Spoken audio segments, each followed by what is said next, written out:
우리 시간 함께 기도하겠습니다.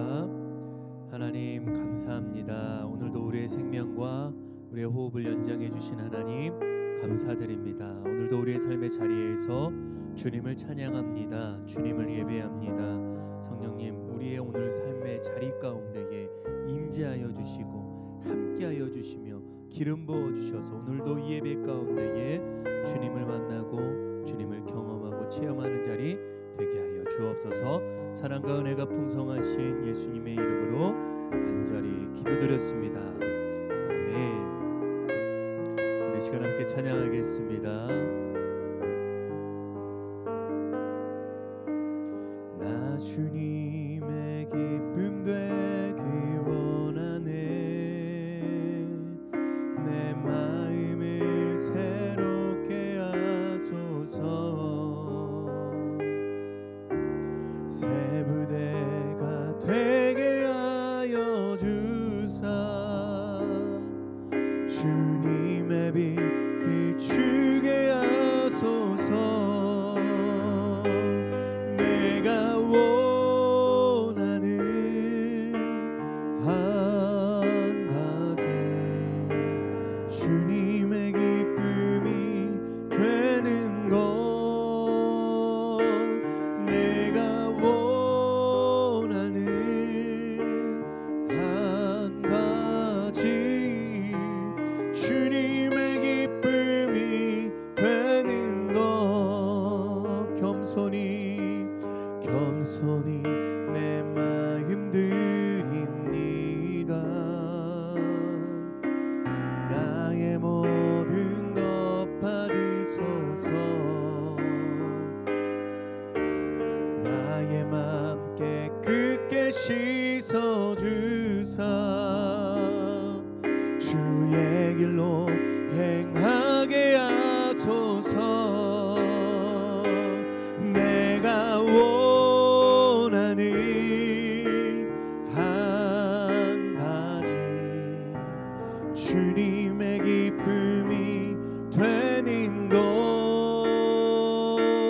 내가 원하는 한 가지 주님의 기쁨이 되는 것. 내가 원하는 한 가지.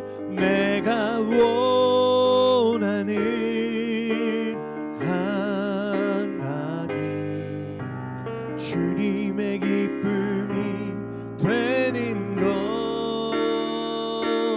내가 원하는 한 가지 주님의 기쁨이 되는 것. 하나님 감사합니다. 오늘도 우리가 주님의 기쁨이 되길 원합니다. 오늘도 우리의 삶의 자리가 주님의 기쁨이 되는 자리 되게 하여 주옵소서. 오늘도 우리 시간 주님께 나아갈 때에 하나님 오늘도 우리와 함께하여 주시고 말씀 가운데에 함께하여 주셔서 주님 이 모든 문제와 모든 상황 가운데에 더 크신 하나님을 경험하고 체험하는 자리 되게 하여 주옵소서. 사랑과 은혜가 풍성하신 예수님의 이름으로 간절히 기도드렸습니다. 아멘. 할렐루야. 오늘 우리에게 주신 하나님의 말씀 사무엘상 30장 21절로 23절 말씀입니다. 30장 21절로 23절 말씀. 자, 우리 한 목소리로 함께 봉독하겠습니다. 시작. 다윗이 전에 피곤하여 능히 자기를 따르지 못하므로 부솔 시내에 머물게 한 200명에게 오매 그들이 다윗과 그와 함께한 백성을 영접하러 나오는지라. 다윗이 그 백성에게 이르러 문안하매 다윗과 함께 갔던 자들 가운데 악한 자와 불량배들이 다 이르되 그들이 우리와 함께 가지 아니하였은즉 우리가 도로 찾은 물건은 무엇이신지 그들에게 주지 말고 각자의 처자만 데리고 떠나가게 하라 하는지라. 다윗이 이르되 나의 형제들아 여호와께서 우리를 보호하시고 우리를 치러 온 그 군대를 우리 손에 넘기셨은즉 그가 우리에게 주신 것을 너희가 이같이 못하리라. 아멘. 할렐루야. 오늘 말씀 제목 우리 함께 따라합니다. 부솔 시내의 은혜. 부솔 시내의 은혜. 오늘 이 부솔 시내의 은혜가 저와 여러분의 삶 가운데에 부솔 시내의 은혜가 넘쳐나기를 주님의 이름으로 간절히 축복합니다. 자, 오늘 말씀은 이제까지 우리가 사무엘상을 다 걸어오면서 한번 이렇게 정리하게 되는 거죠. 다윗이 블레셋 땅에 지금 시글락이 있는 곳에 망명 생활을 하고 있어요. 그런 기간 중에 블레셋이 자기 조국 이스라엘과 전쟁을 하게 되었습니다. 저번 주 주일 이야기죠. 블레셋은 이렇게 총 5 방백들로 이루어져 있습니다. 그 중에 우리가 오늘 말씀에 나오는 블레셋의 대표적인 왕 아기스는 어느 나라 어느 방백 지역이라고요? 가드 지역의 왕이라는 거예요. 아기스의 신임을 얻은 이 다윗은 조국 이스라엘과의 전쟁에 징병이 됩니다. 이렇게 나오죠. 비록 너희 조국이지만 네가 나와 함께 동거하고 있고 나와 함께 지내고 있으니까 은혜를 받은 만큼 나가서 전쟁을 해라. 네가 우리를 좀 도와야겠다. 이런 아기스 왕의 제안에 그리고 다윗은 기꺼이 그 전쟁에 나가게 됩니다. 거의 뭐 반강제 징병에 당한 거죠. 자신의 신변의 안전을 위해서 또 자신을 따르는 백성들을 위해서 전쟁에 나갑니다. 막 전쟁터에 나가다가 블레셋의 총 4방백이 이에 대해서 문제를 제기합니다. 이거는 안 됩니다. 저 사람을 어떻게 믿을 수 있겠습니까? 그러자 아기스 왕이 이렇게 말하죠. 내가 보장한다. 이 사람은 나와 함께하는 사람이다. 그렇게 말했는데도 이 4명의 내 지역의 방백들이 믿지를 못하죠. 그러자 이 방백들이 이렇게 말합니다. 저 사람이 나중에 고개를 돌려서 우리를 습격하면 우리는 어떻게 되는 겁니까? 배반을 하면 어떻게 합니까? 그러면 우리는 완전히 아주 치명적인 이 문제에 외통수가 돼서 우리는 여지없이 이스라엘에게 지게 될 것입니다. 패하게 됩니다. 그래서 사람 마음은 알 수가 없으니까 다시 돌려보내세요. 이런 이야기를 하죠. 그래서 이 반대에 밀려서 다윗은 전쟁에 참여를 뜻밖의 하지 못하게 됩니다. 그래서 다윗은 다시 돌아오게 돼요. 그리고 시글락으로 돌아오게 되죠. 우리 저번 주에도 이 얘기하다가 말았는데 하나님의 감추어진 섭리가 다시 다윗이 돌아오는 그 시글락의 성에 있었다는 거예요. 다윗은 장차 이스라엘의 왕이 될 사람이죠. 왕이 될 사람으로서 조국 이스라엘과의 전쟁을 한다는 것은 훗날을 위해서 절대로 좋은 그림이 될 수가 없습니다. 그래서 하나님이 이 섭리 속에 어떻게 다윗을 이끌어 가시고 어떻게 인도하시냐면 하나는 사울은 이 전투에서 죽게 되죠. 그런데 만약에 다윗이 그 전쟁에 아기스와 함께 전쟁에 참여하게 됐다면 다윗이 직접적으로 칼은 되지 않았을지라도 결국 간접적인 책임을 다윗은 피할 길이 없었을 거예요. 결국 사울을 결국엔 죽인 꼴이 되는 거죠. 그래서 하나님이 다윗을 막으신 겁니다. 그 이유는 아주 영적인 의미에서 하나님의 나라를 감추인 다윗의 나라는 어떤 나라입니까? 사울 왕국의 몰락과 함께 곧 역사의 전면에 등장할 그 다윗의 왕국인데 그것을 인간적인 수단이나 방법으로 절대로 등장하도록 하나님이 섭리를 안 하십니다. 철저하게 그 나라는 다윗이 자기 힘으로 쟁취하거나 그리고 그렇게 이끌어가는 나라가 아니라 누가 주시는 나라? 하나님이 주시는 나라여야 된다는 거예요. 이런 영적인 속성이 있습니다. 사실 전쟁에 참여하는 와중에 여러분 그 앞까지 나왔을 그 다윗의 심정이 여러분 어땠을까요? 참 마음의 갈등이 컸을 것 같아요. 그렇죠? 같은 나라이고 같은 민족이잖아요. 자기 가족이잖아요. 어쩌면. 야, 만약 이거 전쟁이 본격적으로 붙으면 정말 조국의 백성들을 향해서 내가 칼을 뽑고 피를 흘려야 하는가? 사람인데 왜 그런 갈등이 없었을 거예요. 그런데 뜻밖의 반대에 부딪혀서 다윗은 회군을 하게 되죠. 이 하나님이 돌려세운 그 길에 그리고 하나님의 가로막은 그 길에 다윗에게 또 다른 의미가 감추어져 있습니다. 다윗이 그걸 어떻게 알겠습니까? 오늘 30장은 사실 그 얘기를 나누고자 하는 거예요. 29장 11절로 30장 1절 말씀 우리 함께 보겠습니다. 시작. 이에 다윗이 자기 사람들과 더불어 아침에 일찍이 일어나서 떠나 블레셋 사람들의 땅으로 돌아가고 블레셋 사람들은 이스라엘로 올라가니라.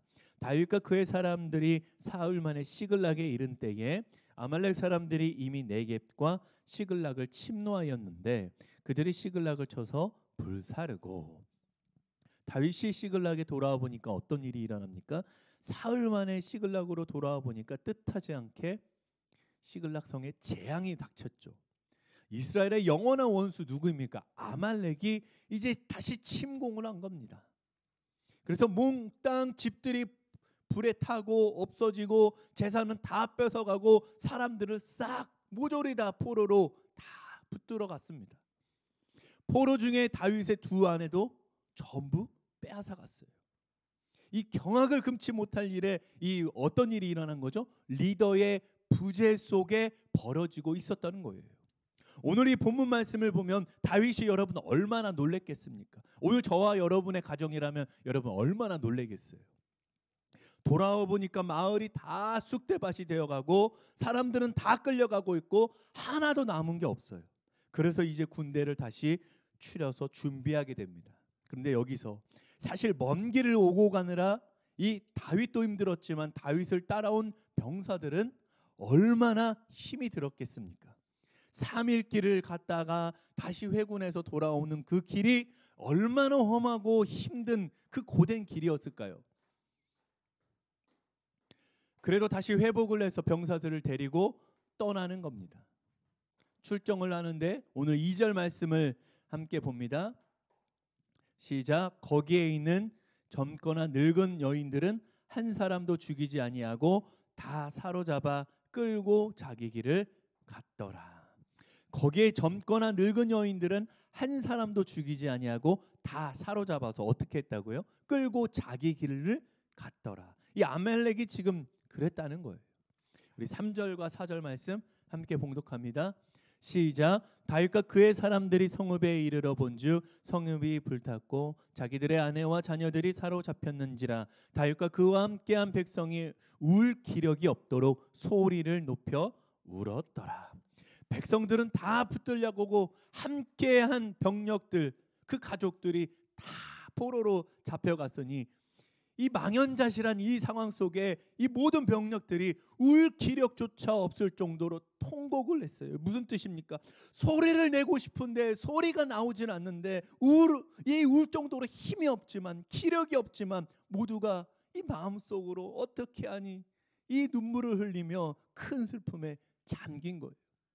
여러분 이 모습을 리더가 그 상황을 보고 있어요. 마음이 어땠을까요? 굉장히 어려웠을 거예요. 너무너무 힘들죠. 그런데 여러분 사람의 진면목은 어디에서 드러납니까? 바로 좋은 날 평상시에는 절대 잘 안 드러나요. 그러면 언제 일어납니까? 항상 위기 속에 그 사람의 진가가 나옵니다. 가짜냐 진짜냐 또는 실력이 그때 나오고 위기의 그 순간에 그 점수가 매겨집니다. 그래서 이런 말이 있죠. 난세는 영웅을 만들어낸다. 난세는 영웅을 만들어낸다고 하잖아요. 지금 바로 그런 위기를 다윗이 사방으로 부딪히고 있습니다. 블레셋 방백들에게 불신을 당했죠. 그리고 그런 이유로 돌아와 보니 마을이 다 쑥대밭이 되어 있고 하나도 건질 것도 없고 다 싸그리 붙들려 다 없는 다 포로가 되는 그 상황이에요. 그리고 함께한 병력들마저도 울 기력이 없이 소리를 높여 겨우겨우 통곡을 했다고 그랬어요. 여러분 이런 병력들을 데리고 여러분 어떻게 전쟁을 할 수 있겠습니까? 사기는 아주 바닥을 치고 있고 완전히 이 모든 백성과 따라온 병사들이 군대에 참여한 병사들이 다 슬픔에 잠겼어요. 또 병사들의 체력도 다 바닥이 났습니다. 몸과 마음이 완전히 바닥을 치고 있어요. 그런데 이때 우리는 다윗의 모습을 볼 수가 있습니다. 5절과 6절 말씀 시작. 다윗의 두 아내 이스라엘 여인 아히노암과 갈멜 사람 나발의 아내였던 아비가일도 사로잡혔더라. 백성들이 자녀들 때문에 마음이 슬퍼서 다윗을 돌로 치자니 다윗이 크게 다급하였으나 그의 하나님 여호와를 힘입고 용기를 얻었더라. 아멘. 자, 모두가 다 이제 리더인 다윗을 향해서 돌을 짚고 돌로 때려서라도 이 다윗에게 모든 책임을 전가하자. 우리 다윗을 돌로 쳐서 죽이자. 다 돌을 들고 있을 때, 돌을 들고 여러분 앞에 지금 다가온다고 한다면 여러분 어떨 것 같아요? 마음이 그렇게 다급하였으나, 오늘 말씀에 어떻게 하고 있냐고요? 다윗이 아주 중요한 모습을 취합니다. 우선 다윗이 크게 다급하였으나 그의 하나님 여호와를 힘입어 용기를 입었더라. 오늘 이 말씀을 우리들에게 전하고 있죠. 이게 우리들에게 가장 중요한 신앙의 메시지라는 것을 여러분 기억하시길 바랍니다. 이때 백성들의 마음을 사로잡으려고 어떤 문제를 가지고 인간적인 방법으로 돌파를 시도하거나 이거를 설명해 주거나 또 이거를 잘해 주려고 설득하거나 그러지 않았어요. 그런 것들이 절대 답이 되지는 않습니다. 무조건 그때는 누구 앞에 엎드려야 합니까? 하나님 아버지께 엎드리는 거예요. 그게 답인 거예요. 그것밖에 답이 없습니까? 없습니다. 하나님 아버지 앞에 엎드려야 문제가 해결이 됩니다. 사람의 도움을 여러분 구하겠습니까? 이 땅에 무슨 방법이 있겠습니까? 그 방법은 위로부터 오는 건데 그게 위기 때 잘 안 보이는 영성이 있어요. 그런데 다행스럽게도 다윗의 수많은 광야 인생과 환난을 통해서 다윗의 영성이 어떻게 길러진 겁니까? 어디에서 길러졌어요? 광야에서 길러졌어요. 여러분, 광야는 뭡니까? 광야는 히브리어로 다바르예요. 다바르. 광야라는 것은 아무것도 없습니다. 그런데 거기서 하나님의 말씀이 임해요. 그래서 광야라는 말과 하나님의 말씀이라는 말이 히브리어로 굉장히 유사하고 비슷합니다. 광야에서 하나님의 말씀을 듣고 하나님의 말씀으로 초점을 맞추는 곳이에요. 그곳이 광야입니다. 오늘 7절 말씀 함께 봉독합니다. 7절 말씀 시작. 다윗이 아히멜렉의 아들 제사장 아비아달에게 이르되 원하건대 에봇을 내게로 가져오라. 아비아달이 에봇을 다윗에게로 가져가매. 아멘. 이 에봇은 누가 입는 옷입니까? 제사장들이 입는 옷이에요. 그리고 그 에봇에는 하나님의 뜻을 묻는 우림과 툼밈이 있습니다. 그 에봇을 가져오라는 말은 여러분 무슨 뜻인가 하면 내가 하나님의 뜻을 묻겠다. 하나님의 뜻을 묻겠다가 그런데 지금 이 부분에서는 중요한 게 아니에요. 여러분 뭐가 중요한 걸까요? 이게 당연한 게 아니에요. 마을은 불탔고 내 자식들은 다 빼앗기고 처자식은 다 포로로 붙들려 갔는데 이 복수하고 싶은 그 마음이 내가 하나님께 묻는 것보다 하나님의 뜻을 구하는 것보다 때론 더 높을 때가 있잖아요. 그렇죠. 여러분은 자식들이 뺏기고 아내들이 다 뺏겼어요. 여러분 다시 되찾고자 하는 마음, 그 마음이 불타지 않겠어요? 무슨 하나님의 말씀을 물어보고 뜻을 구하겠습니까? 실은 저도 목사인데 그런 적 없어요. 막 달려가잖아요 우리가. 근데 지금 다윗의 상황이 뭡니까? 지금 상황에 뭘 묻고 그럴 상황이 아니에요. 근데 다윗은 하나님께 철저하게 물어봅니다. 하나님, 이게 하나님의 뜻이 무엇입니까? 지금 나에게 이런 상황이 하나님 어떤 뜻이 담겨 있습니까? 우리가 상식적일 수 있다는 것에 우리가 잘 속죠. 뻔한 답이 아느냐라는 그런 데서 우리는 늘 쉽게 넘어집니다. 참 그게 속기가 쉽습니다. 뻔한 거 아니냐, 누구나 다 그렇게 생각할 수 있지 않으냐. 아니에요. 인생의 생각과 하나님의 계획은 다를 수 있어요. 다윗이 이제 점점 다가오는 하나님의 감추어진 왕권을 받기 위해서 다윗의 영성이 광야에서 굉장히 잘 다듬어지고 만들어지고 성숙해져 있습니다. 당연하고 뻔한 상황인데 지금 누구의 뜻을 묻고 있습니까? 하나님의 뜻을 묻고 있어요. 우리들의 상식적이고 뻔한 상황이라면, 우리가 그렇게 생각한다면 우리가 하나님의 뜻을 묻기가 쉬워요? 어려워요? 어려워요. 쉽지 않습니다. 그런 다윗은 지금 하나님께 무릎을 꿇고 묻고 있어요. 우리 8절 말씀 함께 봉독합니다. 시작. 다윗이 여호와께 묻자와 이르되 내가 이 군대를 추격하면 따라잡겠나이까니 여호와께서 그에게 대답하시되 그를 쫓아가라. 내가 반드시 따라잡고 도로 찾으리라. 아멘. 하나님이 다윗에게 명확한 메시지를 주십니다. 따라가라. 그러면 네가 그 모든 빼앗겼던 것들을 회복할 것이다. 그런데 이것을 당연해 보이지만 하나님께 물었다는 게 실은 더 중요한 거예요. 여러분, 당연한 것도 하나님께 물어보고 또 그렇게 기도하게 되시는 저와 여러분 모두가 되기를 주님의 이름으로 간절히 축복합니다. 아멘.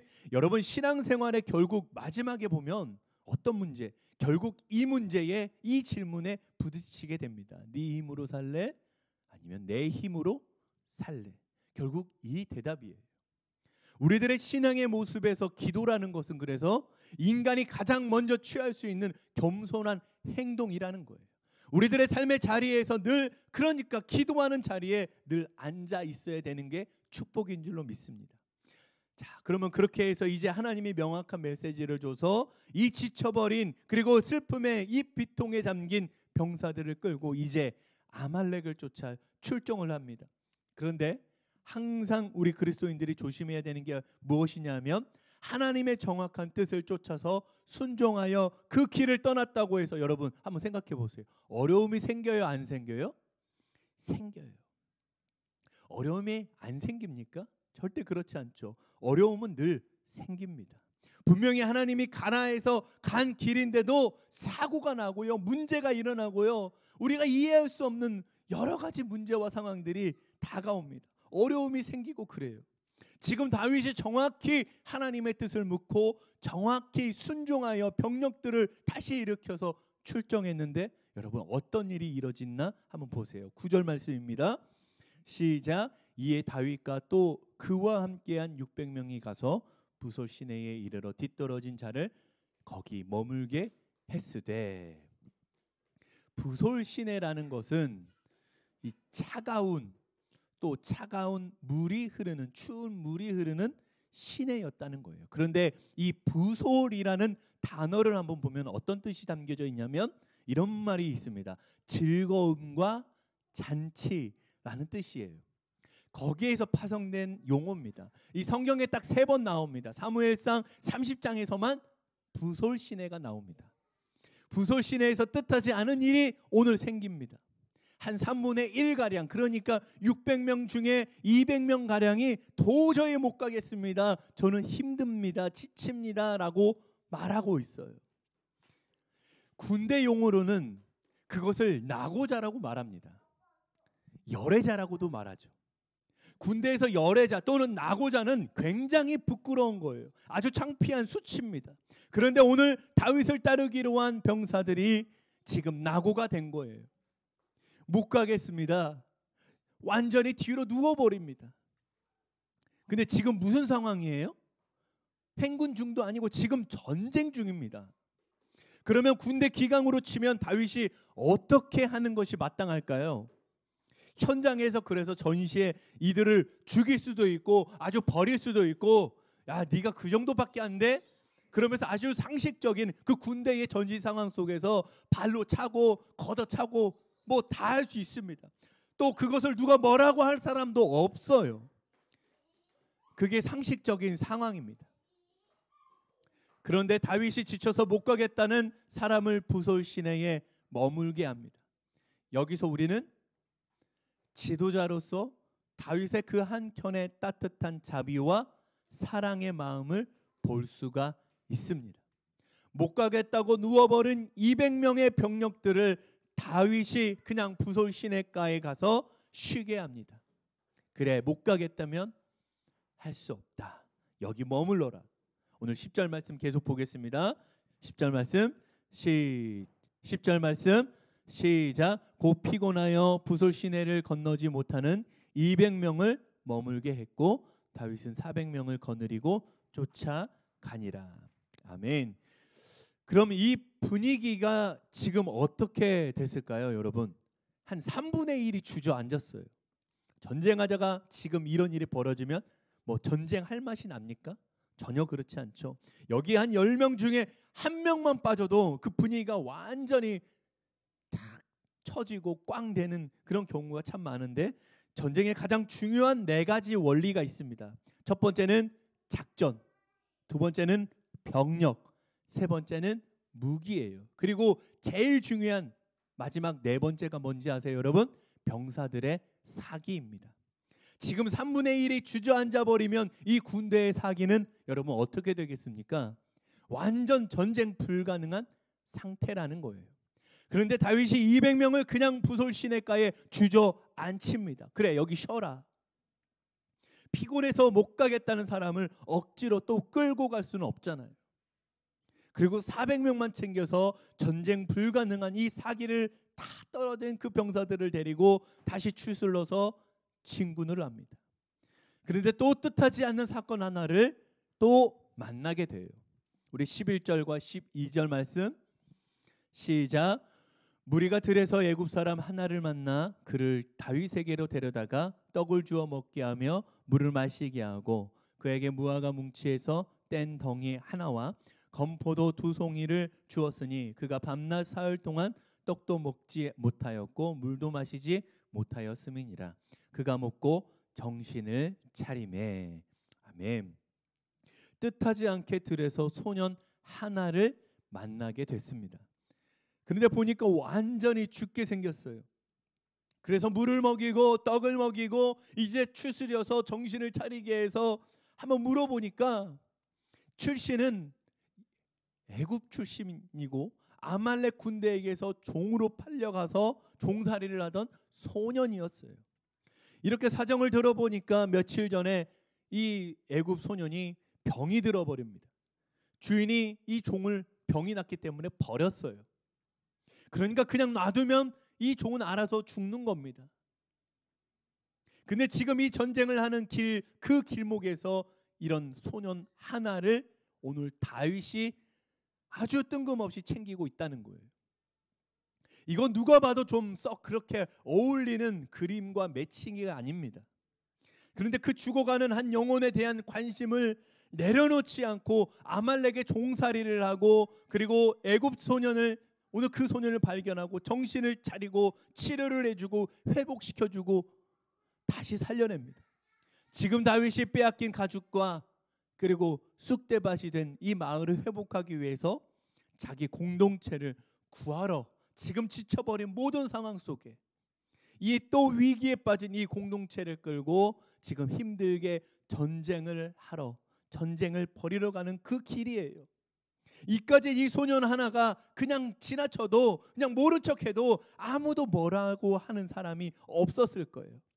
지금 그 소년 하나가 중요한 게 아니고 지금 다윗을 위해 기다리고 있는 이 구원을 요청하는 수많은 사람들이 지금 더 중요한 거 아니겠습니까? 가족이 중요하고 다윗과 함께한 온 백성이 더 중요하잖아요.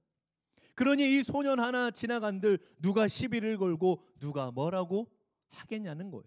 그런데 그 데리고 온 소년을 다윗이 어떻게 합니까? 다 챙깁니다. 이 모습에 우리가 무엇을 발견할 수 있냐면 한 영혼에 대한 관심을 우리가 알 수가 있습니다. 늘 한 영혼에 관심을 갖는 것이 누구의 방법입니까? 세상의 방법이에요? 아니에요. 주님의 방법이라는 거예요. 숫자로 논하면은 우리는 망합니다. 그러나 한 영혼에 관심을 두잖아요. 그러면 기적이 일어나고 부흥이 일어납니다. 한국 기독교 부흥의 역사를 봐도 하나님이 숫자를 통해서 하나님의 역사를 이루거나 부흥을 일으킨 적이 없어요. 어떻게 부흥이 일어납니까? 언제나 한 여인의 눈물, 그 한 사람의 회개, 또 한 사람의 무너짐, 이런 역사를 통해서 주님의 나라를 늘 새롭게 하셨다는 거예요. 여러분 지금 이 전쟁을 하러 가는 그 길목에 다윗이 다 죽어가는 그 한 손을 붙잡고 아주 온전하게 회복을 시킵니다.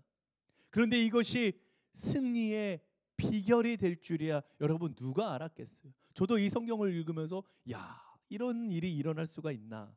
저도 좀 놀랐습니다. 저도 은혜가 됐어요. 이 죽어가는 소년에게서 이 공동체가 회복이 되는 아주 그 힌트와 실마리를 얻을 수 있었습니다. 그래서 하나님의 나라는 항상 그렇게 누구나 무심히 지나가는, 또 그렇게 누구나 주목하지 않는 그런 곳에 하나님 나라의 비밀을 늘 감추어 놓으신다는 거예요. 오늘 14절과 16절 말씀 함께 봉독합니다. 15절과 16절 말씀 시작. 다윗이 그에게 이르되 내가 나를 그 군대로 인도하겠느냐 하니 그가 이르되 당신이 나를 죽이지도 아니하고 내 주인의 수중에 넘기지도 아니하겠고 하나님의 이름으로 내게 맹세하소서. 그리하면 내가 당신을 그 군대로 인도하리이다 하니라. 그가 다윗을 인도하여 내려가니 그들이 온 땅에 편만하여 블레셋 사람들의 땅과 유다 땅에서 크게 약탈하였으므로 말미암아 먹고 마시며 춤추는지라. 아멘. 이 소년의 보고대로 그 현장을 급습해 보니까 아말렉 군대들이 벌써 승리의 도취가 돼서 그 승리에 취해서 아주 춤추면서 세상 모르게 놀면서 아주 밤새 난리가 난 거예요. 여러분 잘 보세요. 이것은 다윗이 지금 전쟁을 하러 간 겁니까? 아니면 하나님이 준비한 그 승리를 확인하러 간 겁니까? 지금 다윗이 전쟁을 하러 간 게 아니에요. 하나님이 준비한 승리를 지금 다윗은 확인하러 간 거예요. 이게 하나님의 방법입니다. 하나님이 준비하신 승리를 지금 다윗은 눈으로 확인하러 간 겁니다. 그러면 무슨 우리가 전쟁을 합니까? 어떻게 전쟁을 해요? 이미 승리는 누가 준비해 놓으신 거예요? 하나님이 승리를 준비해 놓으셨다는 거예요. 사무엘상의 전쟁의 승리 요인에 대해서 계속 반복적으로 결론이 나고 우리들에게 말씀해 주고 있죠. 전쟁의 승패의 요인은 칼과 창에 있지 않다. 병사들의 많고 적음에 승패의 요인은 있지 않다. 여호와의 구원은 누구한테 있다고요? 하나님께 있다는 거예요. 할렐루야. 우리 17절과 20절 말씀 함께 보겠습니다. 시작. 다윗이 새벽부터 이튿날 저물 때까지 그들을 치매 낙타를 타고 도망한 소년 400명 외에는 피한 사람이 없었더라. 다윗이 아말렉 사람들이 빼앗아 갔던 모든 것을 도로 찾고 그의 두 아내를 구원하였고. 여기서 뭐가 나옵니까? 이제 다윗의 전리품에 대해서 이제 이야기가 나오죠. 어마어마한 회복이 있었어요. 완전한 회복이었어요. 이거는 완전히 회복입니다. 빼앗겼던 것을 다 도로 찾고 그의 아내들도 다 구원했습니다. 자, 그런데 성경의 이야기는 끝날 때까지 끝난 게 아닙니다. 이제 승리의 전리품, 이제 다윗의 전리품이 이렇게 가지고 있는데 오늘 사실 말씀의 핵심은 다음 메시지에 감추어져 있습니다. 21절과 22절 말씀. 우리 19절, 17절과 20절 말씀을 함께 읽고 19절과 20절 말씀을 먼저 읽겠습니다. 시작. 그틀이 약탈하였던 것 곧 무리의 자녀들이나 빼앗겼던 것은 크고 작은 것을 막론하고 아무것도 잃은 것이 없이 모두 다윗이 도로 찾아왔고 다윗이 또 양떼와 소떼를 다 되찾았더니 무리가 그 가축들을 앞에 몰고 가며 이르되 이는 다윗의 전리품이라 하였더라. 아멘. 21절과 22절 시작. 다윗이 전에 피곤하여 능히 자기를 따르지 못함으로 부솔 시내에 머물게 한 200명에게 오매 그들이 다윗과 그와 함께한 백성을 영접하러 나오는지라. 다윗이 그 백성에게 이르러 문안하매 다윗과 함께 갔던 자들 가운데 악한 자와 불량배들이 다 이르되 그들이 우리와 함께 가지 아니하였은즉 우리가 도로 찾은 물것은 무엇이든지 그들에게 주지 말고 각자의 처자만 데리고 떠나가게 하라 하는지라. 아멘. 이제 다윗의 전리품, 이 승리의 전리품이 생겼으니 이제 무슨 문제가 일어났습니까? 분배의 문제가 생긴 거예요. 그러니까 다윗과 함께 전쟁을 치렀던 좀 오늘 말씀에 불량한 사람들이 생겨났다고 하죠. 그 사람들이 지금 주자는 겁니까? 안 된다는 겁니까? 주지 말자는 거예요. 안 됩니다. 우리는 목숨을 걸고 지금 얻은 건데 근데 지금 이 논리가 안 맞는 거잖아요. 당연하죠. 맞아요. 우리는 우리 같아도 그런 마음이 들겠죠. 전쟁에 참여한 사람한테 더 주고 안 간 사람한테는 안 줘야죠. 아니 이거 어떻게 회복한 건데 우리가 목숨을 걸고 이거를 쟁취한 건데 저것들은 피곤하다고 부솔 시내에서 물장구 치고 쉬고 있고 누워 있었는데 왜 우리가 줍니까? 절대 안 됩니다. 그냥 사람만 가족들만 돌려줍시다. 오늘 그러는 거예요. 이때 다윗이 아주 중요한 선포를 하나 합니다. 오늘 말씀이죠. 23절 말씀 시작. 다윗이 이르되 나의 형제들아 여호와께서 우리를 보호하시고 우리를 치러 온 그 군대를 우리 손에 넘기셨은즉 그가 우리에게 주신 것을 너희가 이같이 못하리라. 아멘. 뭐라고 호칭하고 있습니까? 다윗이 나의 형제들아. 지금 다윗의 전리품은 다윗이 얻었다는 것이 아닙니다. 누가 주신 거예요? 하나님이 주신 거라는 거예요. 이 승리도 누가 주신 겁니까? 하나님이 주신 거예요. 창세기 14장에 보면 아주 비슷한 경우가 나옵니다. 우리가 잘 아는 말씀이죠. 14장 17절과 18절 말씀 시작. 아브라함이 그돌라 오멜과 그와 함께한 왕들을 쳐부수고 돌아올 때에 소돔 왕이 사회 골짜기 곧 왕의 골짜기로 나와 그를 영접하였고 살렘 왕 멜기세덱이 떡과 포도주를 가지고 나왔으니 그는 지극히 높으신 하나님의 제사장이었더라. 아멘. 아브라함이 318명을 데리고 롯을 구하러 갔다가 다 회복하고 찾아서 돌아올 때 두 왕이 마중을 나옵니다. 한 사람의 왕의 이름은 살렘 왕, 또 두 번째 한 사람 이름은 소돔 왕. 여러분 소돔 왕이 뭐라고 하냐면 21절 말씀 이렇게 말합니다. 소돔 왕이 아브라함에게 이르되 사람은 내게 보내고 물품은 네가 가지라. 아브라함아 네가 수고해서 네가 얻은 거니까 네가 가져라 그래요. 그런데 살렘 왕은 뭐라고 하냐면 천지의 주제이신 하나님께 감사하라고 합니다. 우리 19절과 20절 말씀 함께 봉독합니다. 그가 아브라함에게 축복하여 이르되 천지의 주제이시오 지극히 높으신 하나님이여 아브라함에게 복을 주옵소서.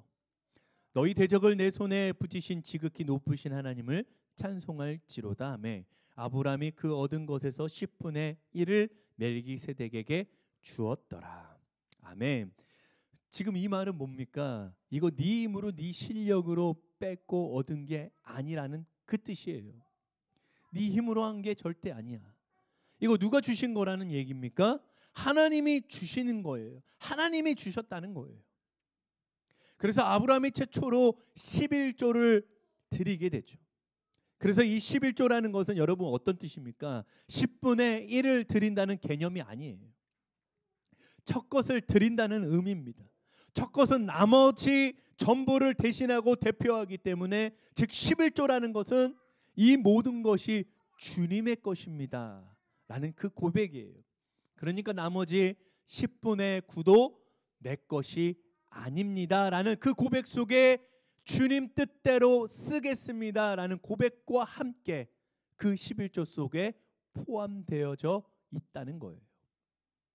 11조는 뭐 요거 주면 하나님이 나에게 몇 배로 복을 주시고 무슨 계약금 개념이 아니에요.